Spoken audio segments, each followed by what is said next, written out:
super great. If you get 4x on American Airlines operated flights, and then if you spend a whole bunch of money on the card, at some point you get 5x. But I mean, that's out of most people's ability to spend on this card. But still, 4x on American Airlines isn't bad. And then you get 1x on everything else. So certainly not spender card, but it used Delta, United, American. Which has the best economy class? Well, we'll find out today as we fly all three back to back in one day. Then we'll rank them using the gem score. Why do I keep telling you to see myself? Hey guys, welcome to the channel. So I've got a very special guest with me. He needs no introduction, but in case you haven't heard of him, I've got Bob, the rewards master, joining me. We actually played a video a few weeks ago that I thought was pretty interesting. On his channel, we talked about economy versus business class travel, and then on mine it was how have I forgotten one?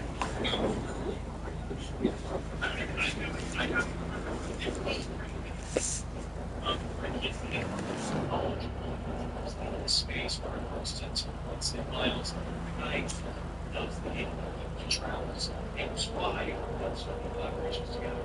But today, which transfer let's see with the same system and engineer, writing, and really enjoy the system. That's right now. I'm working so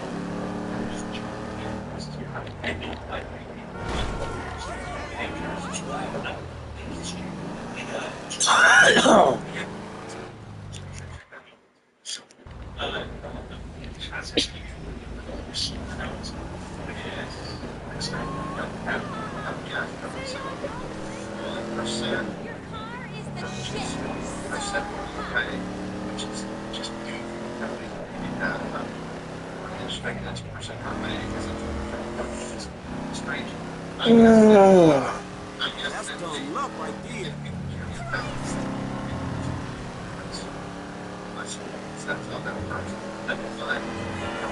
It's basically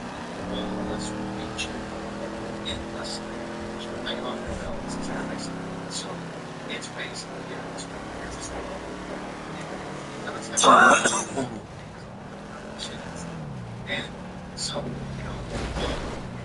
I would say it's pretty good.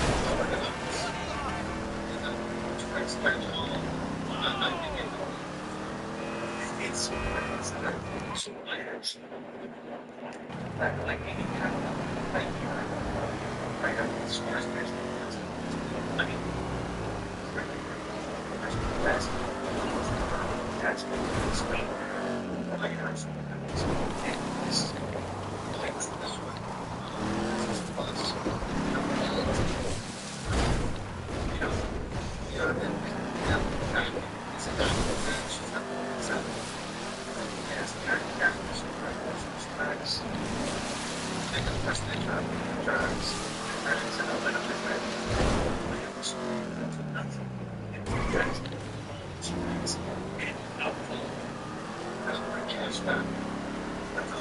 Oh, yeah. Cheers, y'all.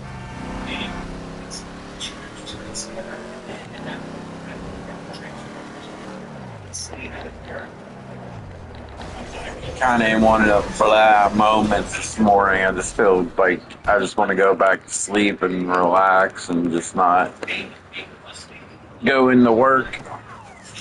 But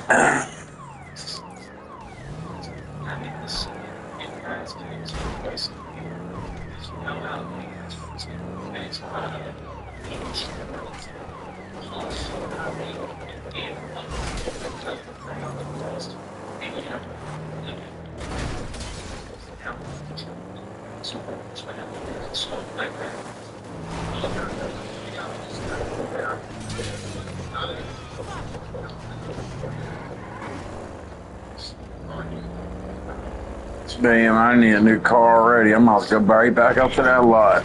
I'm rolled that, tumbled it, and everything. And it's like that.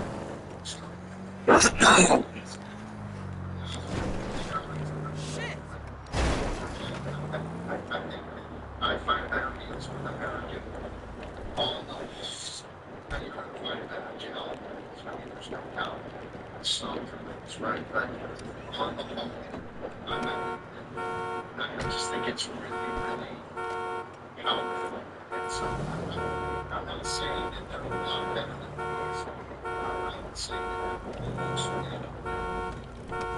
It's something that's anyone wants to do no matter what's not just and I was basically just saying, well, saying was that if you compare the two currencies together, divided better until the devaluation of the choice we do, and I'm for now,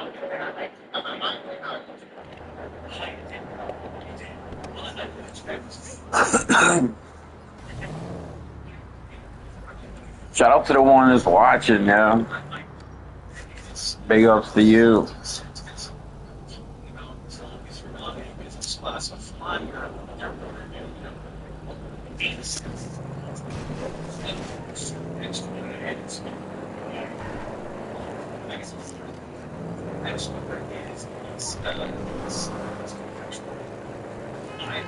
Ooh, too close.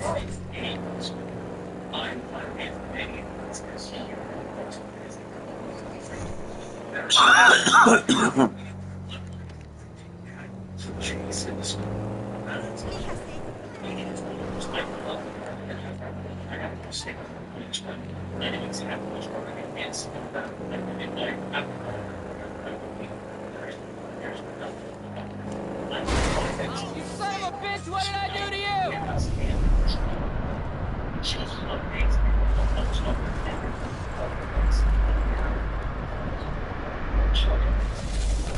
That asshole took off my bike! I think it's one of those cars. There's just no doubt. I'm not going to get the name last week. It's one of those. So, I'm thinking, it also is that I'm pretty down, so that, I mean, it's really sad. That's the problem. Like, if you're trying to use it for the right? That's the problem. It's not proper dining. It's not proper gas. We have it's not proper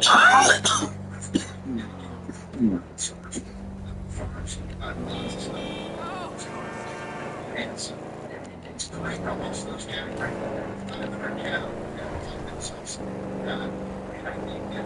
I think that makes it worse. Yes, the market. And I think the more you have, the better it is. So if you have, but you got to gain the money, you got to get it. But if you can get two, three, and then it's now the next stage.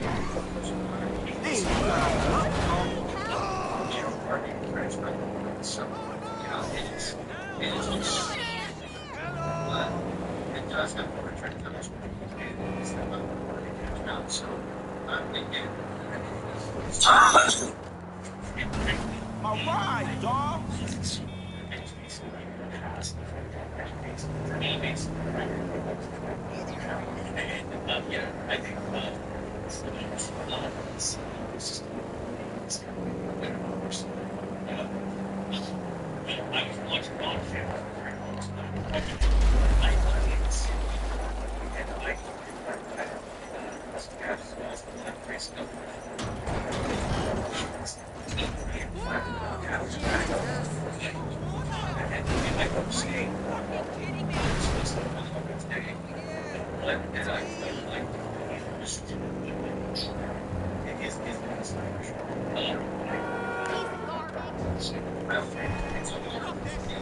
I think I have to. I could have like 5 because I have enough cards and I can run things. And the problem is I don't have use. Not again. Yeah, it's got stuff. But I don't think every other one I already have 5 acts. So it's like I'm in that weird game situation. Maybe that will get the first game part of the first game. That gives me 5 actions. Yeah. And then you have that image matter.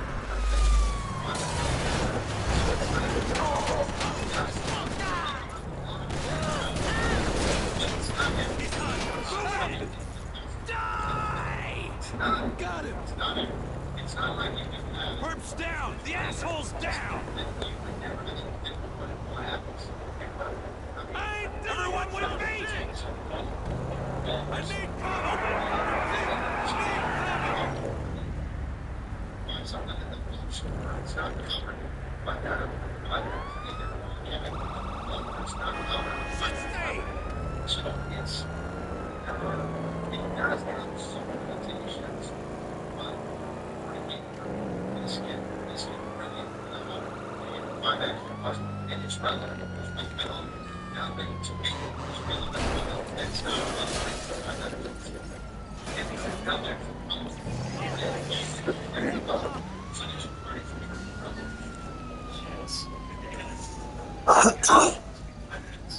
Stay!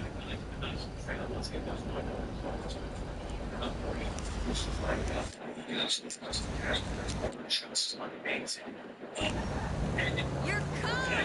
Red!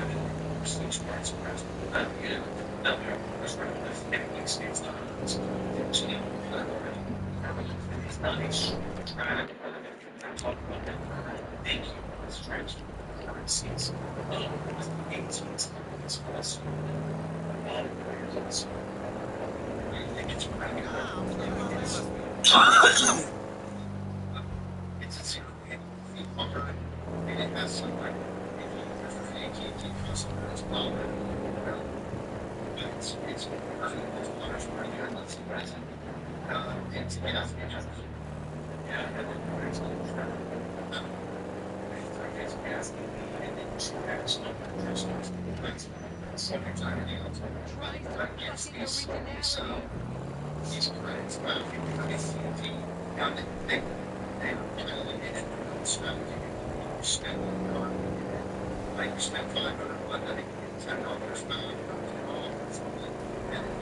to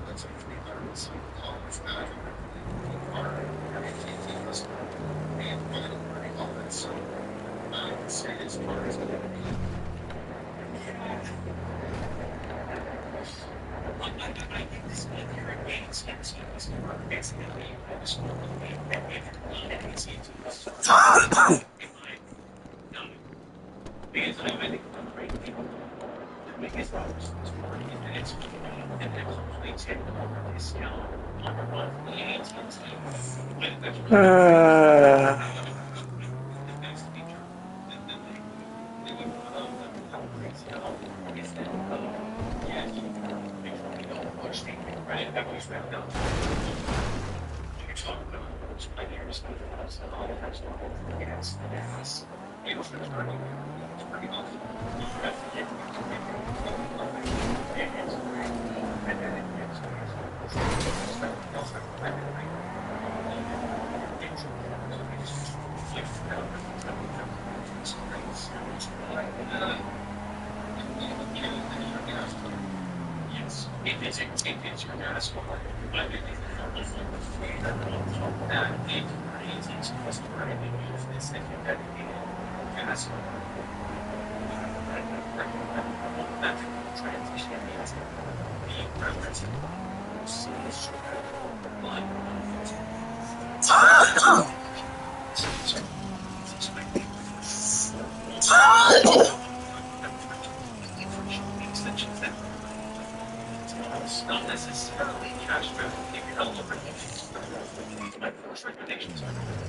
How the hell did that happen, bro? How the hell did I pop my tire?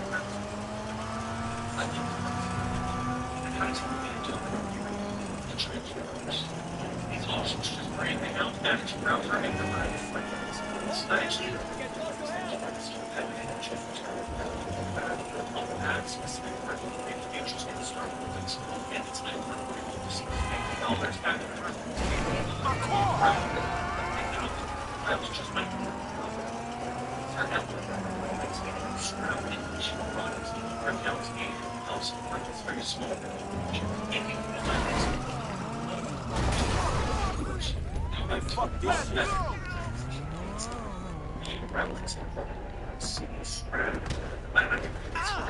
These devils, they can't hit. Fuck. Listen,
don't be a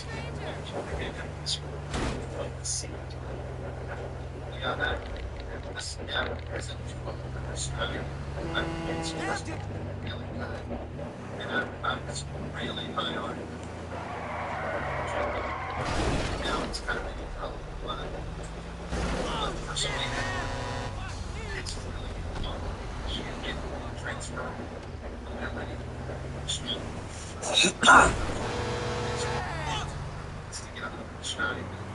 So basically, you're getting 3x on dining, 6x on dining. You are looking totes delicious. The 3x points on the rates from this card. You're getting the 3x points on gas, EV charging, and transit from this card. You're getting 3x on self-supporting gym, streaming services, and then you're getting 4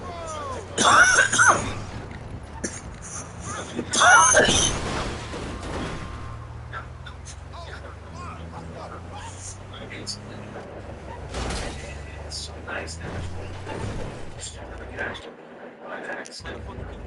any chase experience out there.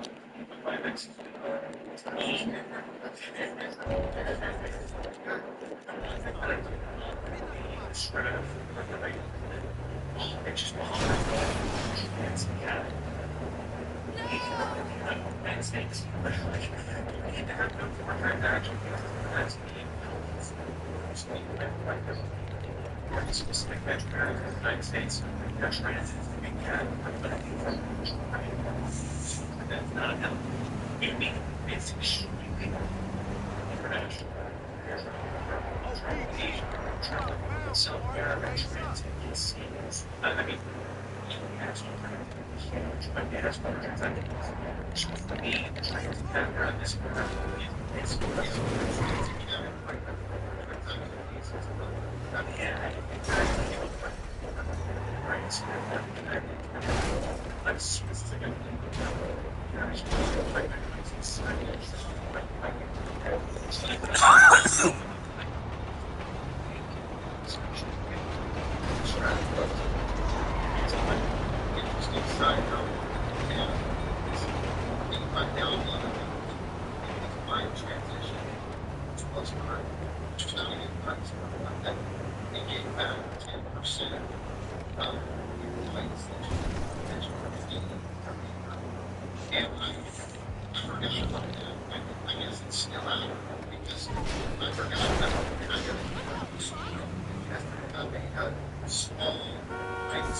That's dumb luck right there.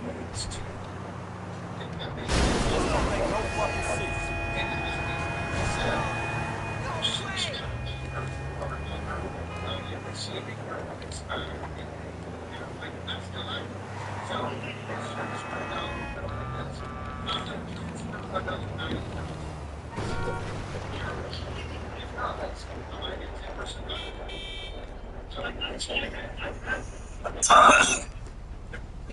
how I found your channel.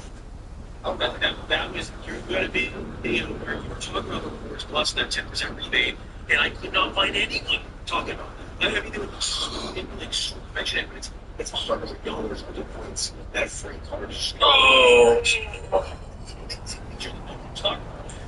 Oh, man. I had the Strata, but I thought that was over. That's what the city had communicated. By the way, downtown city communication. It's one of those things. There's probably an end date. Somebody in the comments may know, but it's also possible the city will just forget and leave it in the system. And that is exactly what I was getting at. I transitioned my Strata to a custom cache. Don't get me wrong, it's custom cache. I mean, that's not necessarily a bad idea. But oh my gosh, I didn't realize that they might just forget the 10% feature. They're a city. I mean, I should have known. I know. They're kooky. I mean, city is just, and sometimes it does not work out for us. Sometimes it does. It's like going to Vegas and rolling the dice. I mean, and I know people actually, a lot of people are going to bring up other things outside of these credit cards that people are going to bring up. They added about how you can't release people. So like Chase, then you can easily send it, family to family, family member to family member, and stuff like that. The hell out the way. Exists, which is definitely for me, it's a major downside. Because I was considering getting my wife into the city ecosystem. It's hard with her because she's got a 2 or 3 card limit. I got to be very choosy. But that's everything that was added. I get it. I get it. Yep. But Muppet has brought up in other videos, which is you never know with city, they may change their mind at any moment. And I was gonna say you can't be its full for now. Yes. No. Because you just never. And I just don't get stressed about things the city does. Because it's not. I agree. I totally agree. Well, I mean, it's Chase says they're making points. They're making. Express says they're making. It means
Like the red one, there's no lights.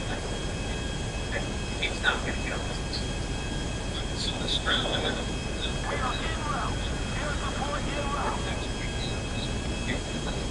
So, that's what next time you get all. He gives $100. It's $95 a year. He gives $100. That's $500 for someone. For me, for I think the average around that probably goes. A lot of people say, no, I'm not saying I never feel like a guy about the local things, but it's that HR stuff like that. But to me, that, and I think it's hard, which guys transfer partners. There's a lot of things like that, but remember, it's that's not it.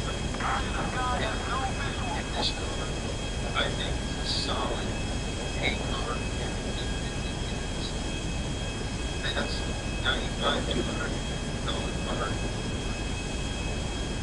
You have to think of it, but let's see, now, the fact that you car has it, it's the top.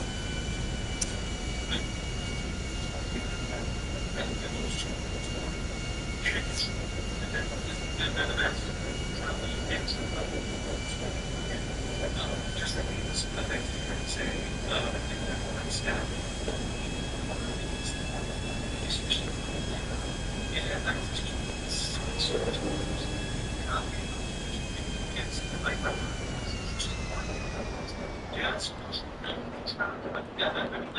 yes, you have like transit things like entertainment. You got some this and this one's American first 9 months. And you're getting innovative on layers and all of them. And then of course you compare ups and then just and then frankly that's amazing. Amazing. But it is in my opinion, this Australia here is like if you're traveling internationally. I sure like you to find out there the better knowledge. Now somebody's gonna argue I think Jimmy's arguably a better book. I mean, it's like, it's the transfer partners. I mean, if they had a small transfer partner list of the others, I mean, the autograph is just as good, and it's a no annual fee card. But Jersey, with Jersey, it really don't think it's travel, which is the kind of the catch with that one. With the autograph card, I'm 6'9", and people always ask if I can dunk. I'm 6'11", people always ask if I can dunk. I'm 7'3", people always ask if I can dunk, but threes are better than twos.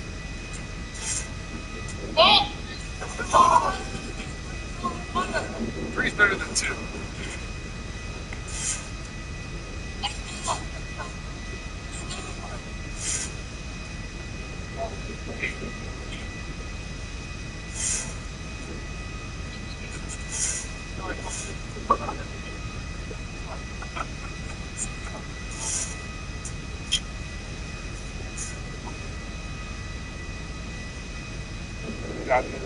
Here's the problem. So about a month ago, I went to the pawn shop and bought a... This is the definition of work smarter, not harder. Because the... Can you get away? Come on. No, can you leave us alone? Hey, don't hit my door. Don't hit my door. No, stop on the place. Come on. Kiss him. No, I won't go. It's going to be useless. Can you leave? I'm going to. Don't touch my dog. Get away. Come on. No, can you leave us alone? Hey, don't hit my dog. Don't hit my dog.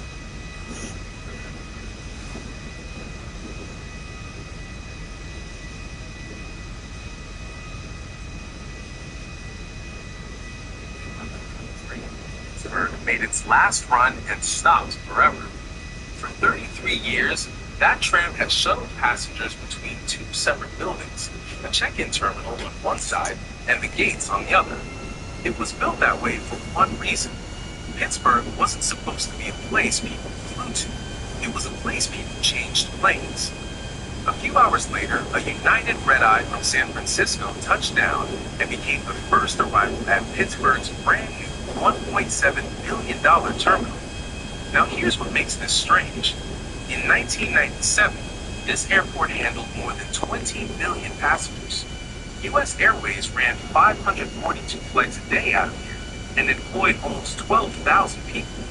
You could fly non-stop from Pittsburgh to more than 110 cities. Then the airline left, and Pittsburgh lost roughly 80% of its traffic.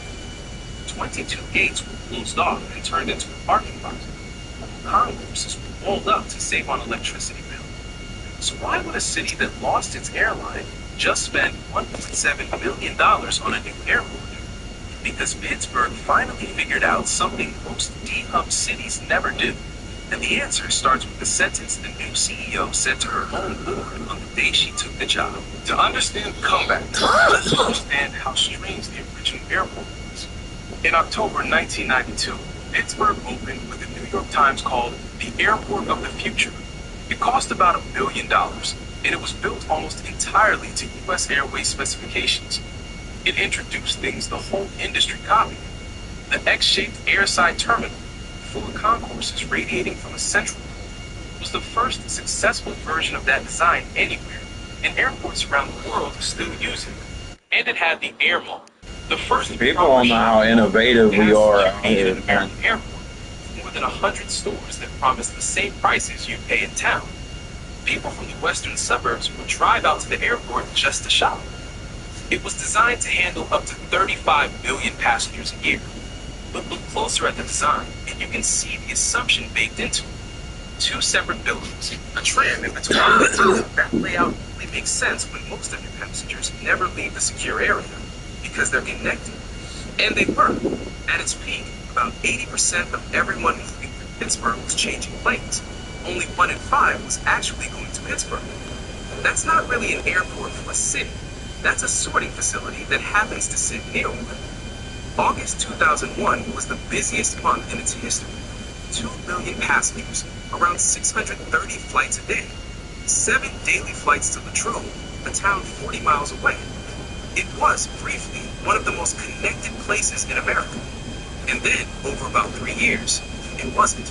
U.S. Airways was in trouble long before Pittsburgh felt it. It had the highest costs of any major U.S. airline. It filed for bankruptcy in 2002 and again in September 2004. And by its own accounting, it was losing around $40 million a year on the Pittsburgh hub, while paying roughly 80% a year to $673 million a day. That's the trap. Pittsburgh airports unhappens on the assumption that this airways will keep building.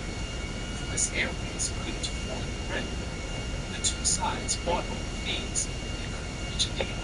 And on November 7, 2004, U.S. Airways reached speed. In July 2004, U.S. Airways ran 373 flights a day at Pittsburgh. By September, 327. By early November, 229.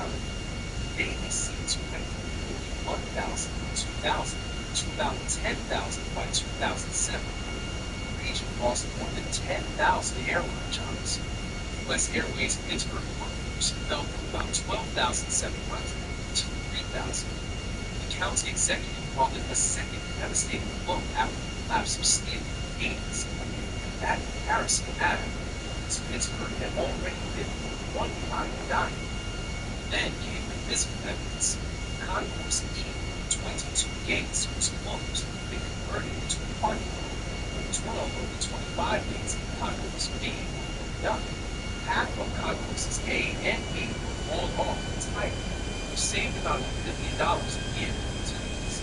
An airport with 35 million people, serving more than 4 million flights a year by the 2010s. And design Airmail, the famous shopping destination, emptied out because the shoppers Pittsburgh became protected from what happened between airline games. Cincinnati, St. Louis, Memphis, they all lived versions of the same story. But then, Pittsburgh did something the others most didn't. In January 2015, the airport hired a new chief executive named Christina Cassotis. She inherited an airport connected to just 37 cities nonstop, down from over 110. The entire region was still waiting, hoping for someone to come replace U.S. Airways. Cassotis told them the truth instead. Her line, repeated ever since, the hub is not coming back. She went further, saying Pittsburgh had gotten used to a level of air service that, honestly, the region couldn't support on its own. That sounds like surrender. It was the opposite, because once you stop chasing a hub, you can start building the thing you can actually sustain. An airport where the passengers are paid to actually live in and visit your city. Origin and destination traffic. Real local demand. And that traffic doesn't depend on one airline's strategy. It depends on the economy. So Pittsburgh went hunting for routes, one at a time, with incentives and pitches to airlines that had never seriously looked at the city. The results took a decade. Non-stop destinations went from 36 at the bottom to 62. Airlines went from 7 to 15. And then came the part nobody expected, Europe. Pittsburgh had lost London service back in 1999. British Airways came back in April 2019, the Boeing 787, and it now flies year-round. Iceland Air launched Reykjavik in 2024, and in May 2026, Aer Lingus started flying Dublin, Pittsburgh's first ever non-stop to Ireland. 3 European destinations, the most Pittsburgh has had since 2018. But the most important number is this one. No airline in Pittsburgh today has more than about 27% of the market. Southwest is the largest. American, Delta, and United follow. Compare that to the hub era, when one airline was over 25% of the airport. Pittsburgh went from a company town to a competitive market. And that's precisely why it survived Spirit Airlines shutting down in May 2026 without much trouble. Because losing one carrier isn't fatal. So what's actually generating this demand? Pittsburgh is not a steel town anymore. Carnegie Mellon University has one of the strongest computer science and robotics programs on Earth, and the companies around it have reshaped the region. The self-driving car industry effectively started here. Uber built its autonomous vehicle operation in Pittsburgh in 2015, hiring away much of Carnegie Mellon's robotics staff. That business eventually became part of Aurora Innovation, which is headquartered in Pittsburgh's Strip District and now runs driverless freight trucks in Texas. Duolingo, the language app on hundreds of millions of phones, is a Carnegie Mellon spinoff and became Pittsburgh's first billion-dollar startup. Oh, wow. City since 2009. I didn't know that. East Liberty was called AI Avenue in 2025. Venture capital investment in the region hit a record of about $2 billion, more than double the year before. That's what fills a British Airways 787 out of Pittsburgh. Not tourists, engineers, researchers, executives, and academics. But here's the problem, and the video would be dishonest without it. Pittsburgh's metro area is still shrinking. As of mid-2025, it had about 2.4 million people, down slightly from the year before, and down roughly 1.5% since 2020. Pittsburgh has had more deaths than births since the 1990s. It was the first large American metro where that happened. So how is an airport growing in a region that's losing people? 2 reasons. First, the city of Pittsburgh is actually growing, even as the metro shrinks. Young people are moving into the urban core. Second, the kind of people arriving are exactly the kind who fly a lot and pay more when they do. It's a quality over quantity comeback, which works, but it has a hard ceiling. So let's put a number on it. In 2024, Pittsburgh handled about 9.9 million passengers, its best year since 2006, and finally above pre-pandemic levels. In 2025, it did 9.8 million, essentially flat. That's roughly half of what it did left to be. By that measure, Pittsburgh has not recovered. It's nowhere near 20 million. But that's the wrong measure. Here's why. In 2024, Pittsburgh set an all-time record for local passengers, for 9.7 million people actually starting or ending their trips in Pittsburgh. That's the highest in the airport's recorded history, higher than the hub years. Think about what that means. At its supposed peak, 4 out of 5 people at this airport were just passing through. Today, almost everyone there chose Pittsburgh. The old airport was busier. The new one is more genuinely Pittsburgh's. And that's what the new terminal is really about. The old building had 8 miles of baggage belts and a train because it was built to sort connecting passengers. The new one has 3 miles of belts, 1 security checkpoint, and a direct walk to the gates because it was built for people who live here. It's expected to save around $23 million a year just in operating costs, and it was funded without local tax dollars through airport revenue bonds paid by the people using the airport. It also wasn't cheap or clean.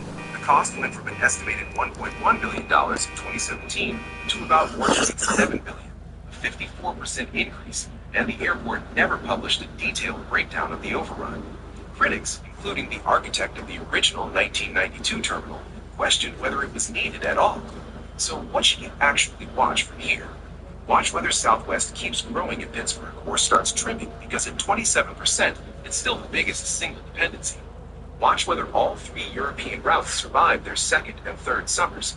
Mid-city transatlantic flying has a long history of not lasting. And watch the population. I mean, because honestly, I'm not even saying it to like talk shit, but who the hell wants to go to Europe, man? It's more expensive. Like, that's not me. I guess there's a lot of women out there that like to go to like Paris and France and all that. I know for women out there, that's a big dream to go to somewhere like that, I think. It was never about getting the old airport back. It was about finally becoming the right size for the city it was standing in. But I want to go to ice cream, olive oil crumb cakes, glazed pecans. Today, we're flying on Canada's second largest airline, WestJet, in business class on their 787-9 from Calgary to... Yeah, we in fifth wall then. I'll raise up. Shit, so? You go actually. So I sleep from 4:30 to 5 o'clock, 5-ish. I wake up, I'm looking around, there go Jake Prince on a mural on the whole side of the wall. Jake Prince. I said, Prince, you know I gotta go take a picture in front of that motherfucker. Oh, I gotta get a picture in front of that motherfucker. So when I get out, this was a very nice event. I never paid attention to the name of the establishment. It was called the Nipple. So I never get to the name of the establishment. Why? As soon as I get out the car, people are bringing, hey, Charleston. As soon as I walk through the door,